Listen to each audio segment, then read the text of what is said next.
Hello नमस्ते सबैजनालाई। आज म फेरि अर्को एउटा भिडियो ट्युटोरियल लिएर आइसकेको छु। योभन्दा अगाडिको भिडियोमा चाहिँ मैले इफ फंक्सनको इन्ट्रोडक्सन गराएको थिएँ। अब आज चाहिँ हामीले if function with multiple criterias, अस्ति चाहिँ हामीले जम्मा दुईटा क्राइटेरिया सम्मको रिजल्टलाई रिट्रिभ गर्नको लागि इफ फंक्सन युज गरेका थियौँ भने आज चाहिँ दुईटा भन्दा बढी क्राइटेरियाजहरूलाई चाहिँ म्याच गरेर रिजल्ट कसरी रिट्रिभ गर्न सकिन्छ त्यो हेर्न गइरहेको छौँ।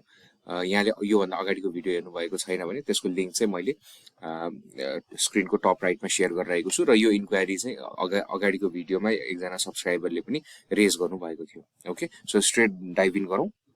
म यहाँलाई अहिले फर्मुलाको डिफरेन्स पनि देखाउँछु पहिलाको र अहिलेको फर्मुलामा।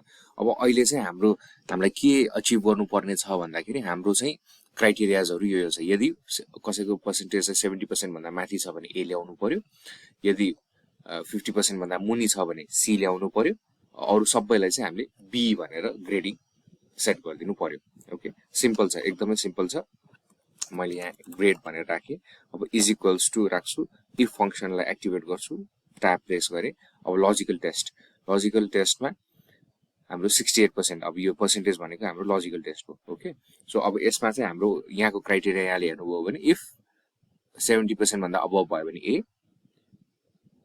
त्योभन्दा बिलो भयो भने सी र रिमेनिङलाई बी छ भनेपछि हामीले एउटा नम्बरलाई चाहिँ फर्मुला सेट गर्ने भन्दा पनि हामीले एउटा स्ट्यान्डर्ड फर्मुला सेट गर्छौँ जसले यो तीनटै क्राइटेरियालाई म्याच गर्न सक्छ। ओके, लजिकल टेस्ट इज, अब हामीलाई चाहिँ के गर्नु पर्यो, इफ यो 68% इज ग्रेटर देन 70% भयो भने हामीलाई के चाहियो, यहाँ value of true, value if true, यदि यो कन्डिसन म्याच गर्यो, यो क्राइटेरिया म्याच गर्यो भने हामीलाई ए चाहियो। ओके, अब यहाँले हेर्नुभयो भने 70% मा हामीलाई ए चाहिएको छ। ओके, अब भ्याल्यु इफ फल्स, हामीले अब अर्को क्राइटेरिया भनेको भ्याल्यु इफ फल्स भनेर डाइरेक्टली आउँछ। ओके, सो यसमा चाहिँ योभन्दा अगाडिको फिचरमा चाहिँ हामीले फर्स्ट डिभिजन कि सेकेन्ड डिभिजन भनेर सेट गरेका थियौँ, तर यहाँ चाहिँ अर्को एउटा एडिसनल क्राइटेरिया थप भएको भएर भ्याल्यु इफ फल्समा चाहिँ हामीले के गर्छौँ, फेरि इफ फंक्सनलाई एक्टिभेट गरिदिन्छौँ। ओके, सो इफ गर्छौँ, ट्याब प्रेस गर्छौँ, फेरि same logical test, if this is, अब यहाँ हेर्नुहोस् है त, बिलो 50%लाई चाहिँ सी भनेको छ। ओके, सो एकदम सिम्पल लजिकल भनेको 70% भन्दा माथि भयो भने ए, 50 भन्दा मुनि भयो भने सी, अरू बाँकी सबलाई बी। ओके, भनेपछि बाँकी सबलाई हामीले फर्मुला सेट गरिराख्नु परेन। 70% र 50%लाई फर्मुला सेट गरिदियो भने बाँकी सबलाई त अटो सेट भइहाल्यो। भनेपछि इफ यो इज बिलो 50% भयो भने हामीलाई रिजल्ट के चाहियो, कमा भ्याल्यु अफ इफ ट्रुमा चाहिँ इन्भर्टेड कमामा हामी सी गर्छौँ। ओके, सो दुईटा क्राइटेरिया हामीले यहाँ सेट गरिसक्यौँ। अब फाइनल हाम्रो क्राइटेरिया भनेको चाहिँ अब ए पनि आयो, सी पनि आयो। अब अरू सबै बी भनिसकेपछि भ्याल्यु अफ इफ फल्स, यदि 70% भन्दा माथि पनि भएन, 50% भन्दा मुनि पनि भएन भने फेरि हामी इन्भर्टेड कमा गरिदिन्छौँ, बी सेट गरिदिन्छौँ, इन्भर्टेड कमा क्लोज। अब हामीले ब्राकेट क्लोज गर्छौँ। हामीले एउटा ओपन गरेका थियौँ यो ब्राकेट, ओके, सेकेन्ड ब्राकेट चाहिँ यो ओपन गरेका थियौँ भनेपछि हामीले दुईटा ब्राकेट क्लोज गरिदिउँ, एन्टर प्रेस गरिदिउँ। ओके, सो यहाँले हेर्नुभयो भने म यो फर्मुलालाई चाहिँ कपी पेस्ट गरिदिन्छु, control C, shift right control B गऱ्यो भने अब यहाँले हेर्नुभयो भने हामीसँग बी ग्रेड स्कोर गर्ने चाहिँ 3 जना स्टुडेन्ट हुनुहुँदो रहेछ।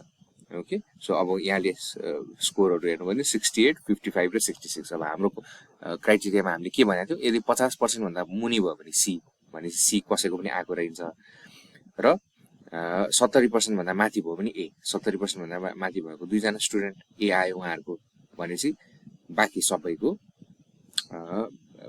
बी ग्रेड आइहाल्यो। अब just to check the formula, मैले यो 66%लाई चाहिँ मैले म्यानुअली, लेट्स से मैले यसलाई 45% बनाइदिएँ भने यहाँ चेन्ज हुनु पर्यो, जुन चेन्ज भइसक्यो, जुन क्राइटेरियाले म्याच गर्यो। ओके, अब एकचोटि म यो फर्मुला यहाँलाई चाहिँ एक्सप्लेन गर्न ट्राई गरेँ है त, अलिकति बनाउन ट्राई गर्छु यसलाई।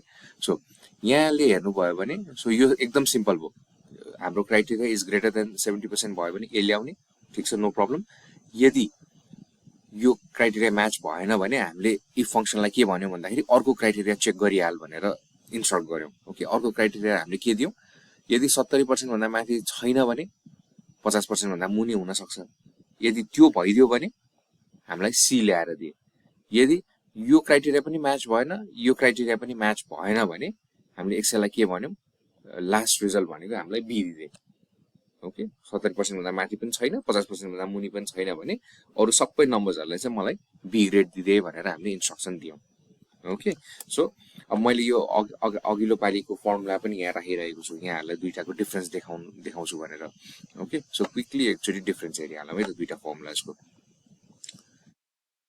अलिकति कन्फ्युजिङ भयो यसलाई मैले टेबल सेट गरिदिन्छु ओके सो यहाँ हेर्नुभयो भने सो योभन्दा अगाडिको फर्मुलामा हामीसँग जम्मा दुईटा क्राइटेरिया थियो अघि मैले भने जस्तो कि फर्स्ट डिभिजन कि सेकेन्ड डिभिजन ओके सिम्पल भनेपछि हाम्रो क्राइटेरिया के गरेका थियौँ यदि हाम्रो पर्सेन्टेज चाहिँ 70% भन्दा माथि भइदिएको भए फर्स्ट डिभिजन दिए यदि भएन भने second division by default there is no third option होइन भनेपछि यो फर्मुला सेट गऱ्यौँ अब हाम्रो सेकेन्ड अप्सन अहिले भर्खरै जुन हामीले ग्रेडिङको फिचर ग्रेडिङ सेट गर्नलाई जुन फर्मुला युज गऱ्यौँ त्यसमा चाहिँ हामीले के गर्यौँ इफ अब यहाँ तीनटा क्राइटेरिया भयो ओके यदि 70% भन्दा माथि छ भने ए चाहियो हामीलाई ओके